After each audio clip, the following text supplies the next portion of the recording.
Kristin, welcome and thank you for being again the childhood potential speaker at our conference. Thank you so much for having me. I'm so excited. And I'm really glad that you have made time to do this interview in between all of your travels and trainings. And I know you are really busy, so thank you for making the time. Yeah, it's really special for me. I can't believe like we're meeting now when I'm in the middle of my 3 to 6 Montessori training. I'm here in Connecticut for my like the practical part of my blended Mm. course, whatever. So I mean it's amazing. It really feels I'm even more connected to the whole conference now.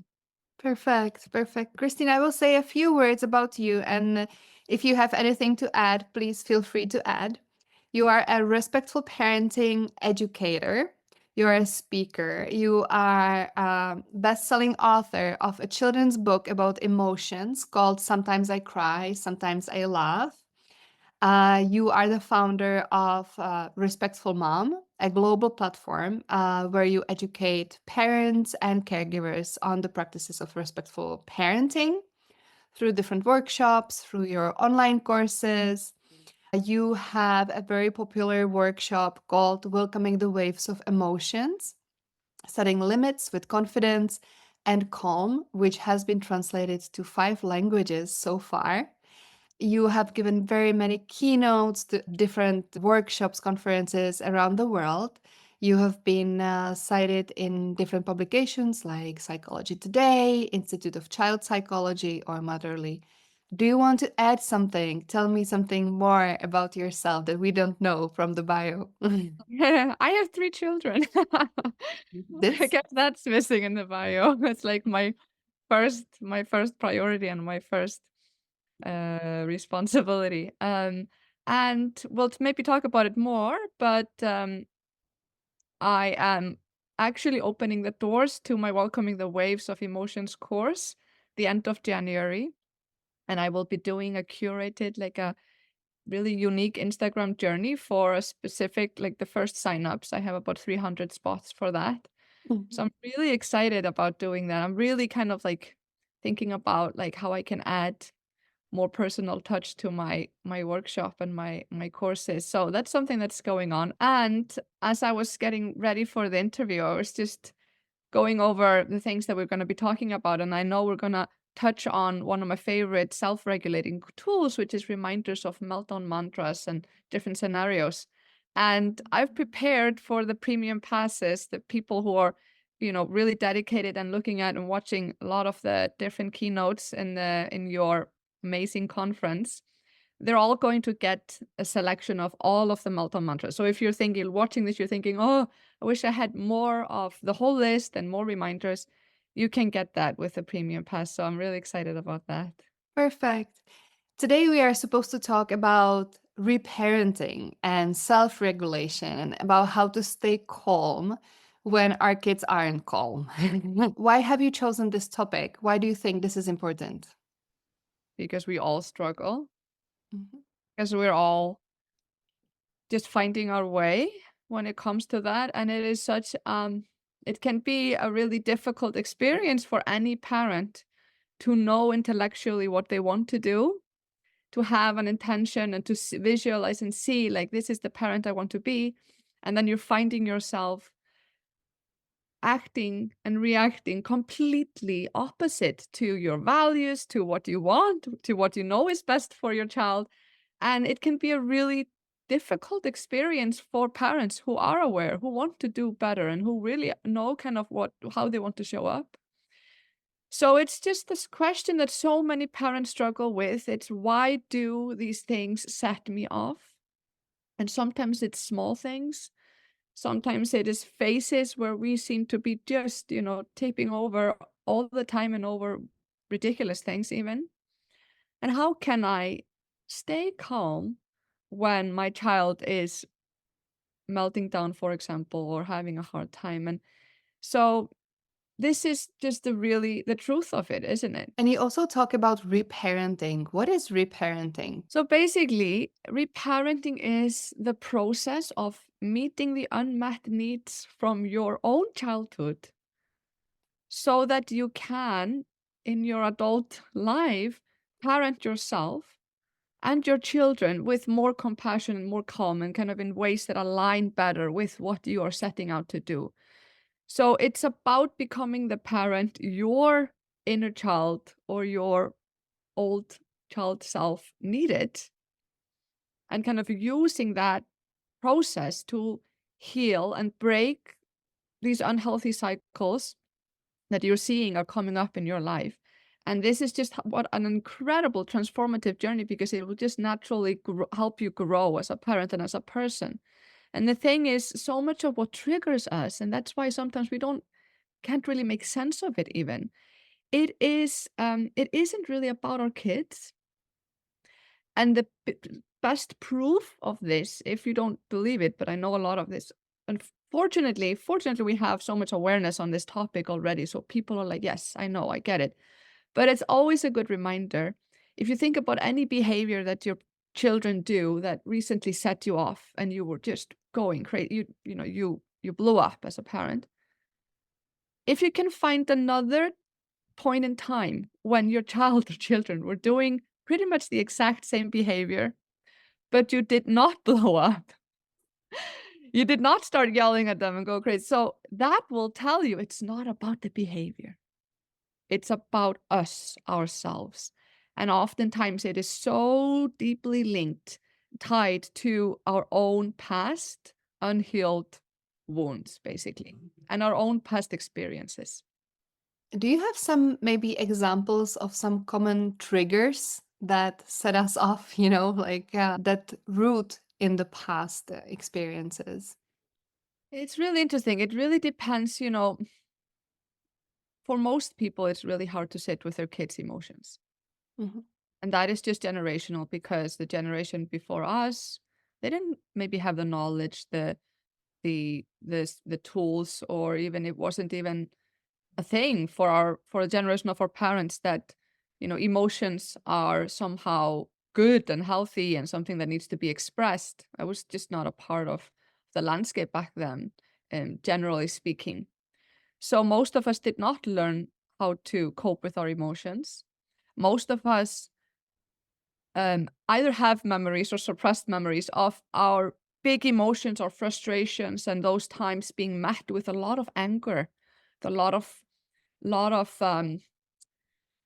just big reactions from our caregivers, with punishments, with shame. And as we are young, obviously, we are so sensitive. So this is something that we internalize and we learn, okay, we just have to suppress. I cannot be crying. I cannot be upset. I cannot be having a meltdown. And this will just shape us, and it will program us that emotions are something to be afraid of. Emotions are dangerous. Emotions are bad and to be avoided. Um, so obviously that is a big one, but also it's I've talked to so many parents who, for example, have a hard time getting playful with their children, and even are triggered regularly by their children playing. And they had to many of them had to kind of dig a little bit to really see and understand that when they were growing up, they were not allowed to play.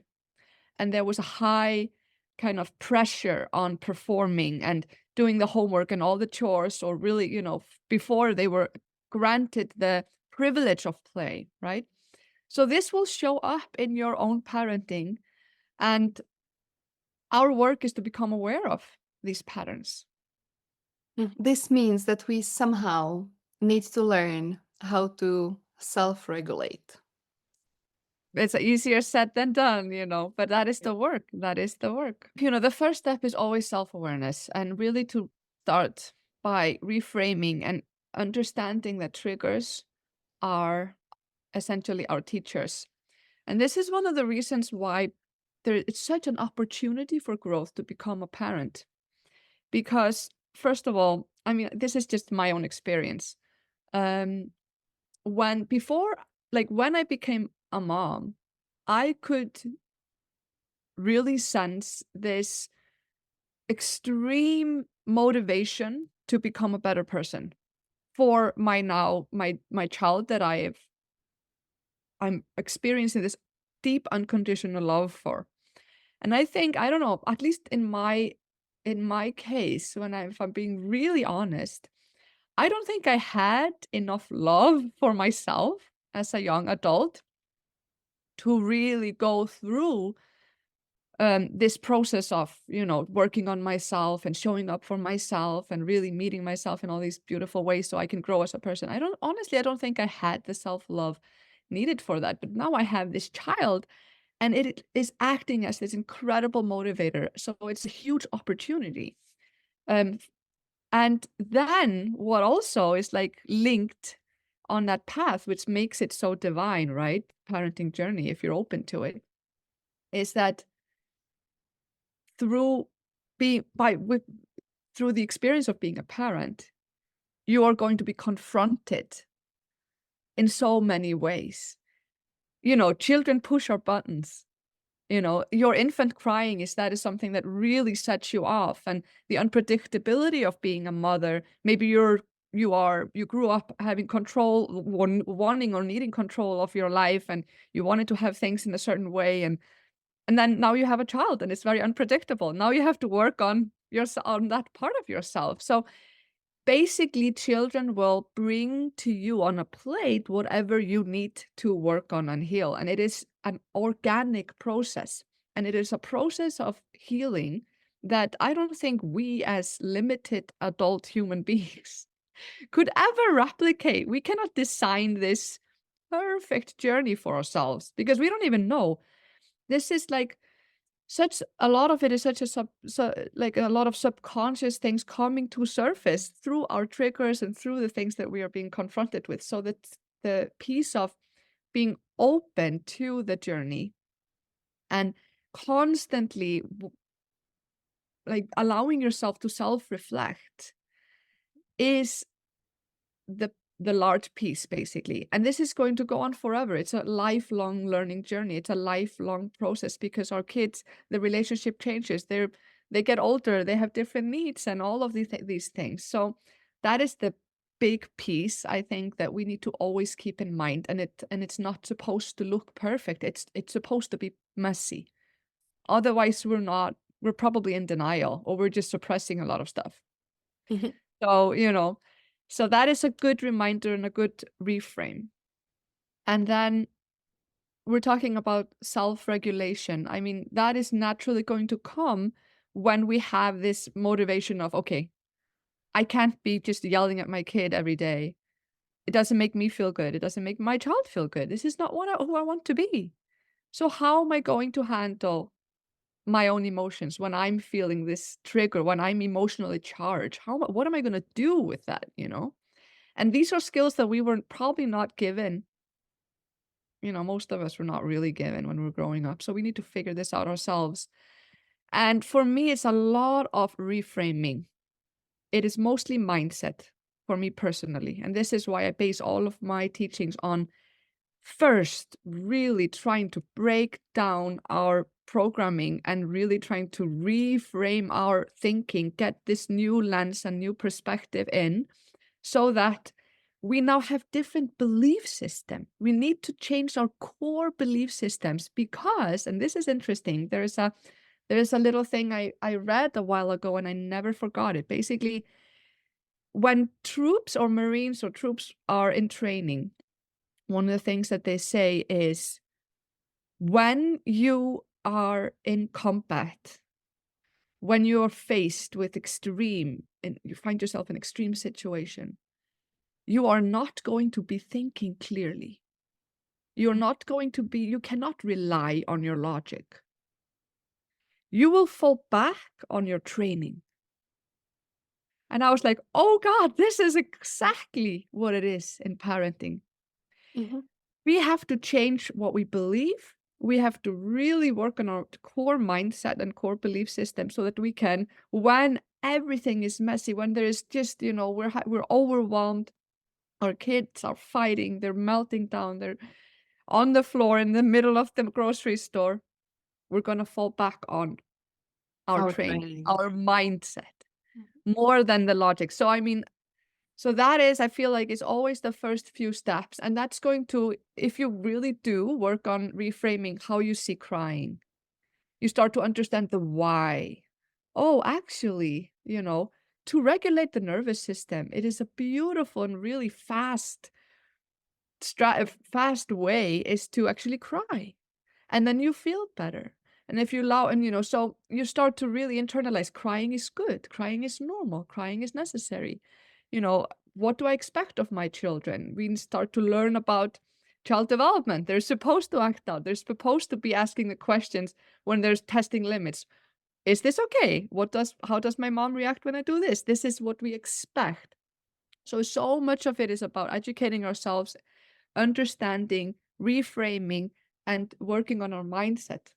And this will, because we're talking about self-regulation, this will automatically help us stay more calm and grounded because we are not troubled by all of these automatic negative thoughts of overwhelm. Oh my God, now I'm a bad mom because my child is crying, because da, da, da, I can't allow this. They're going to be, they are just being disrespectful.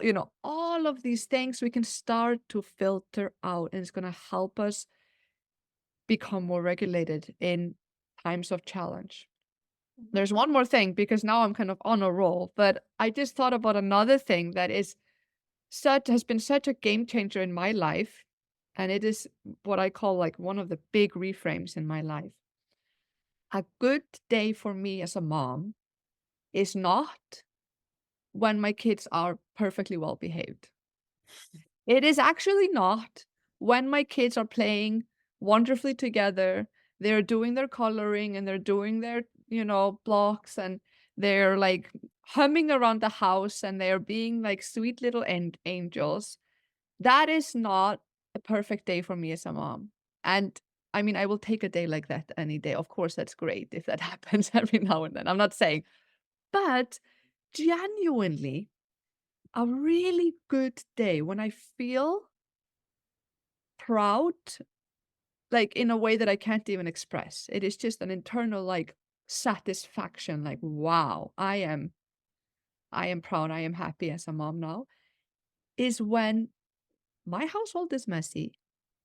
My kids are being kids and they're doing whatever we can expect of children. And that means getting upset and that means fighting and bickering with their sibling, whatever. And I am able to handle the ups as well as the downs of parenthood. And it is like waves. And, this is like when I'm able to kind of ride these waves of emotions or whatever you really want to call it and show up as this kind of confident, calm leader in my household who is like, I can handle this.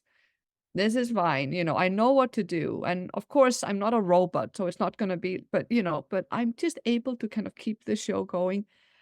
That is the most satisfying feeling for me as a mom. So again, that helps with reframe. If we're expecting our kids never to bother us and to have this perfect Instagram friendly home, like the whole day, you're gonna get mad really quickly when that's not your reality. Um, so really seeing the power in being the parent who is able to show up and kind of regulate themselves in the midst of the chaos, it's incredibly satisfying. So all of this is going to help. And then I have some practical tools as well.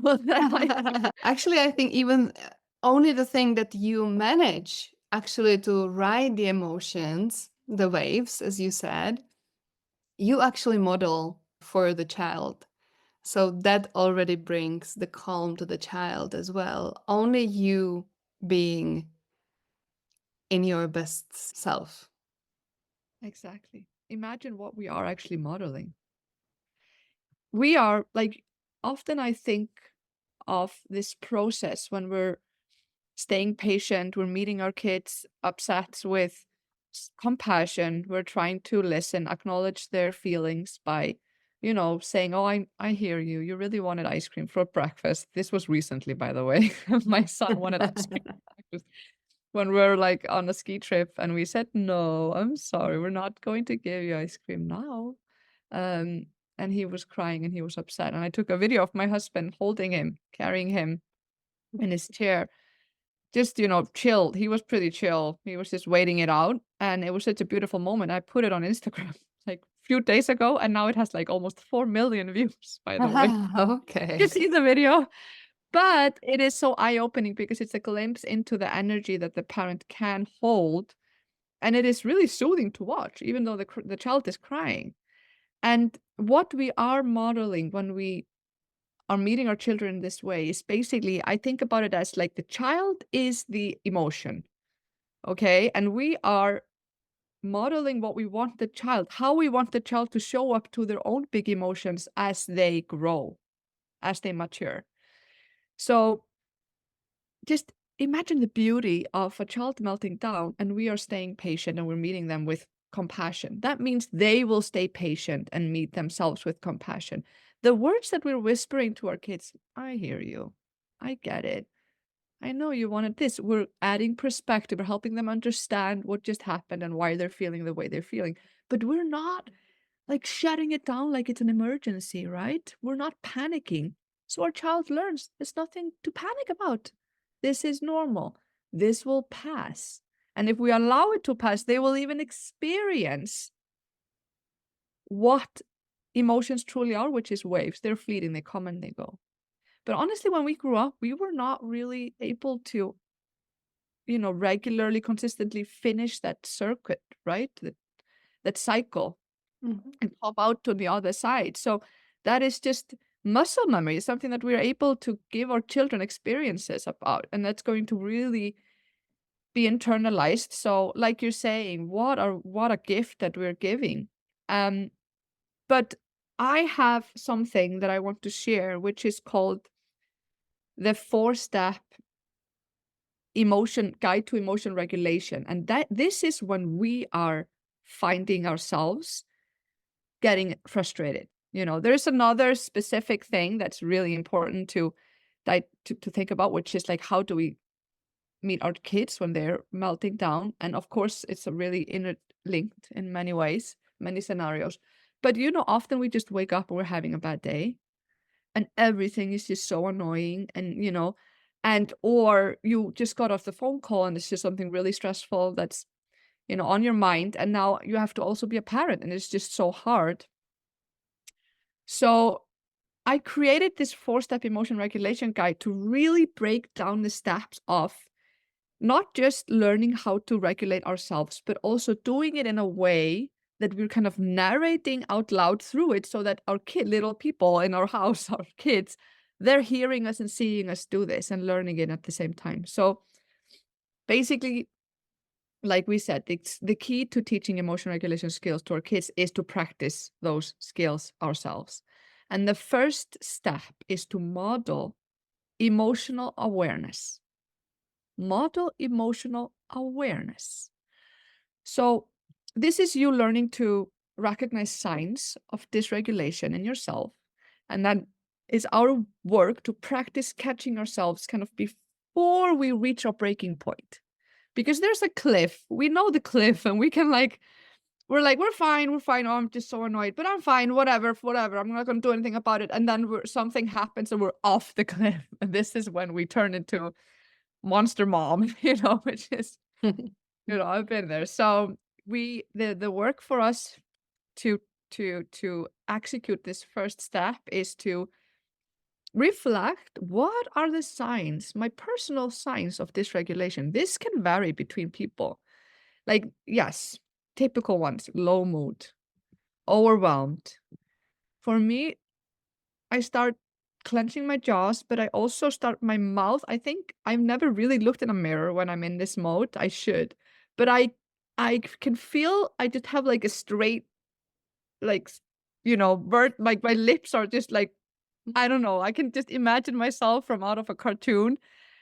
I'm easily agitated, and yes, this is what I rush. I start rushing things, even though I'm not even in a hurry. I'm like, "Ugh," just doing things kind of fast. I have negative thoughts. Often I'm not even listening to them. I don't hear them. But if I do stop, wow, I'm really like going at myself or at someone. So that is one big, big clue. Not making eye contact. Do you recognize that? I'm like looking at my feet, like I'm rushing my kids and I'm not even looking at them. That is a huge sign of dysregulation for me. Loss of humor.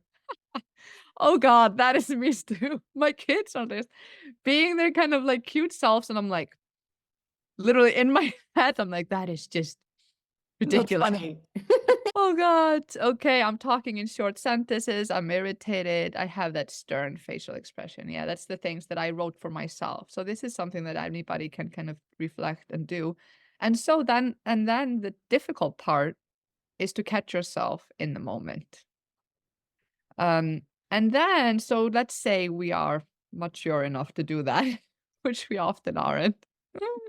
And then we move to the next step, which is to model emotional intelligence. The first was model emotional awareness, and now we're moving into modeling emotional intelligence. And what does that look like? Now is your job to put your emotions and the sensations you are noticing in your body into words. So this doesn't have to be like perfectly scripted. Just say whatever comes to mind, you know. All of it is helpful. You can just say, I'm noticing how frustrated I am.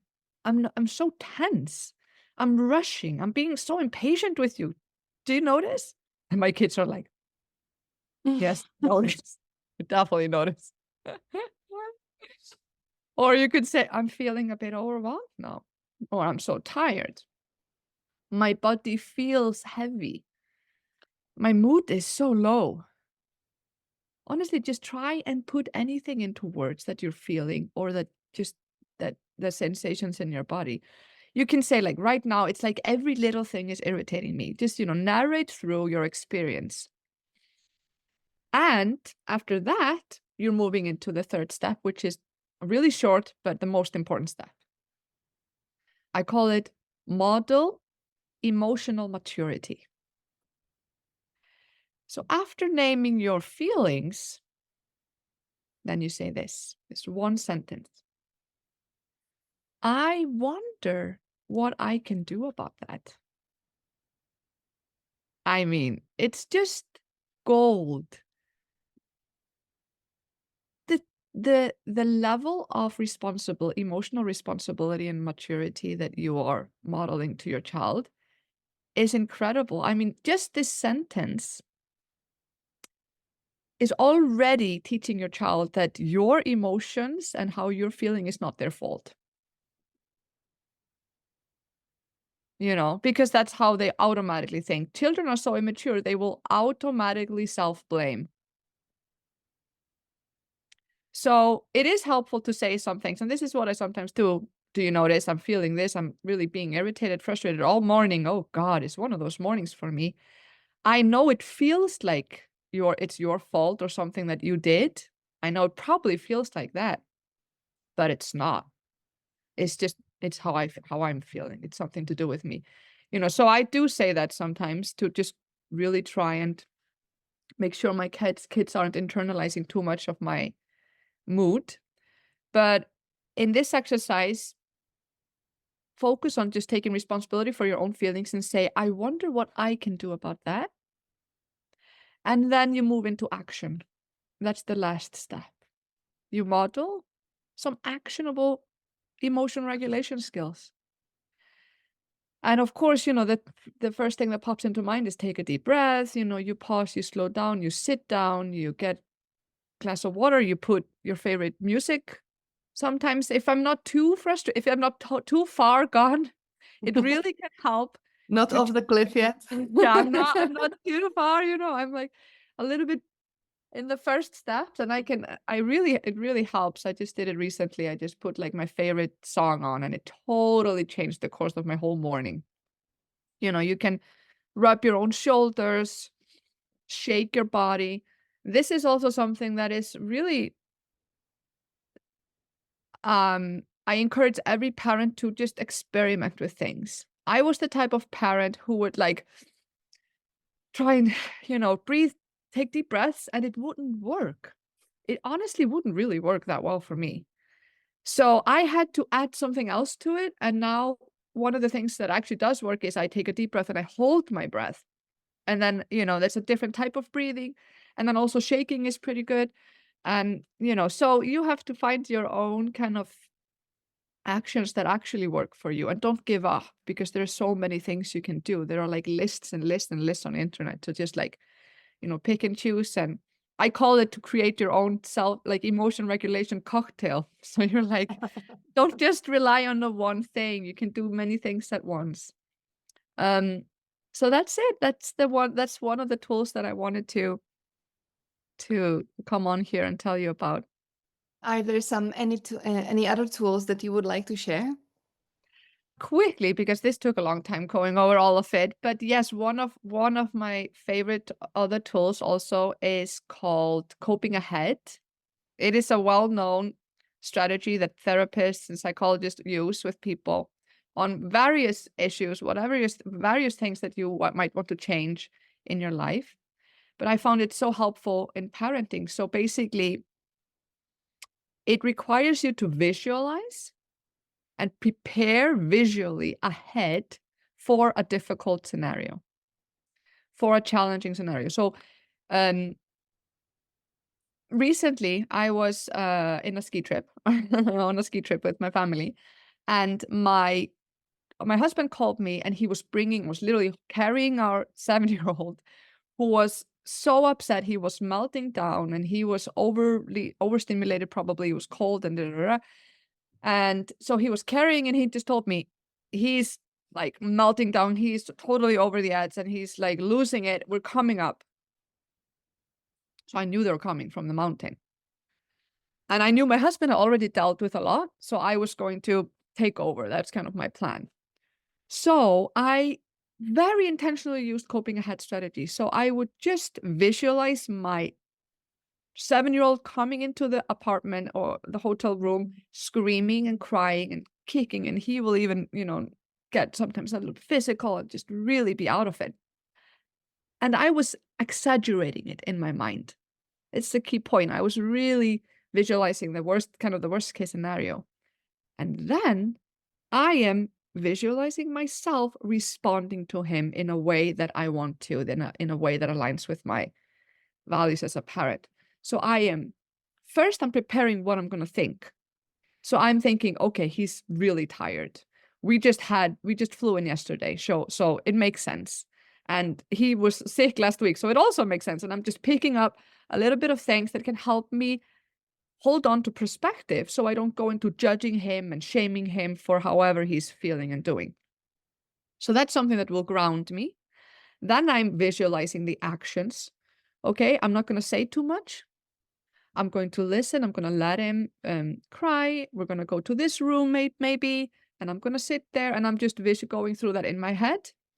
And then also what's really important to do is to get clear on the limits that you are going to hold. So let's say that you can kind of, your child, you can kind of already expect that they might like be asking for maybe, I don't know, whatever. They might be whining about something. They might be like screaming, I want to do this, or I want to do that. Or, maybe there's something that came up that they can't go visit their grandma, and then they're asking about that. Or they will ask about something in the home. And just so you can be more confident in supporting them through this dysregulation, you're going to just run over a few of these things and decide, yes, I guess I could allow this, or I'm not going to allow this, and I'm going to hold the limit like this, and I'm going to phrase it like this.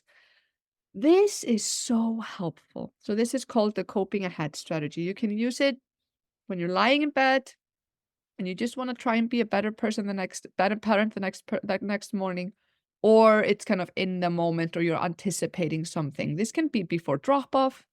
This can be, that it's been difficult to separate from your 3-year-old.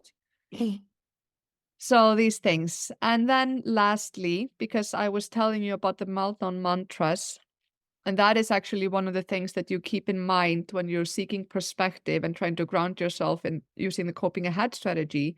You also go through some of your favorite meltdown mantras. So some of my favorite, and I'm going to give this list of many different things. many different examples is my child is having a hard time. They're not giving me a hard time. It's a famous, very powerful one. This is not an emergency. It's a great reframe because we feel often that something is an emergency when it truly isn't. I'm going to listen instead of lecturing. It's a good one. I will rise above whatever's happening. I will see beyond their behavior. Feelings are healing. Crying is good. Letting it out. It's good to let it out. Like really, like go remind yourselves of these things when they are crying. It's good to cry. He's gonna feel better. It's really I'm gonna trust the process. Feelings won't last forever. All of these sentences help us. Peace starts with me. And there's so many things you can say. And I have lists on like in the meltdown, or I have another list like what to remind yourself of when your child is melting down in public. I also have a list on sentences that are really helpful to remember and say to ourselves when we have messed up as a parent, when we have lost our cool and yelled at our kid, or we're just thrown them in the room and we're just in monster mom mode, how to repair. It's actually really hard to genuinely apologize when we are full of shame ourselves, when we are so guilty. And this is actually, I know that we're kind of moving into what to do when we lose our cool. That was actually the question that I was going to ask, so It's a good feel free bridge. to go on. Perfect. Like a next topic. I don't know why I never hear anybody talk about this, but I like talking about it. So there's a phenomenon that I experience in my own home where I lose my cool with the kids. I blow up and I feel so guilty afterwards. And the negative self-talk is so loud that I stay dysregulated. Like it's like a negative spiral and I'm like I'm beating myself up. I'm like, I'm the worst mom. Nobody will like scream so loud. Like I can feel my throat is sore from screaming. Who does that, Kristin? Who does that? I will be like beating myself up. And you know what happened? This is a real example. And I always remember this. I felt so bad about screaming at my kids that my guilt kept me dysregulated. And about 20 minutes later, I lost it again. Can we just talk about that? How counterintuitive. Like that was the last thing I wanted to do. And I was, so it really also goes to show that us beating ourselves up for something will never get us into a better on the right path. So in the really bad moments, this is not always kind of what happens. Sometimes we can kind of get over it and forgive ourselves and be like, okay, let's move on. Let's start over. But in the really bad moments, I need to do like a proper visualization, like some kind of like grounding exercise to just get myself out of that loop. So I have a whole sheet with mantras on that. Like, for example, like, we will get over this. Like, there is always a way back to connection, because sometimes I would say to myself, like, it's all lost. I've ruined my kids. There's no way back after this. And one sentence I love is, this one interaction does not override all the good I've done as a mom. It doesn't. Yeah. We have to remember we're so hard on ourselves. We do so many amazing things. So that, and also realizing that learning, like apologizing and owning up to my mistakes is a huge gift that I can now give in this moment. There's something amazing I can do with this terrible moment, and that is to apologize. Mhm. And I say, like, the one worse thing than losing your cool or blowing up at your kids, there's one thing that's worse than that. And that's not apologizing when you do it. Right? What a nice interview. Thank you. Thank you. I felt every single moment that you were describing. And I'm sure that many of the parents who are watching us, many of the moms who are going through these situations when they go off the cliff are feeling this. And thank you for sharing. And thank you for talking about the things that we don't hear many people talk about. It's truly my pleasure. I felt it was really precious to come on here and just kind of run through some of these things because I need the reminders too. Like, although some of these are tools that I've developed myself, I forget. I truly do forget. And so going over these things is just, it's like an inspiration for myself, you know. Yeah, of course. And thank you. Thank you for being here. Thank you for sharing. Thank you Thanks. for having me. Mm. I'm so excited to see the rest of the interviews.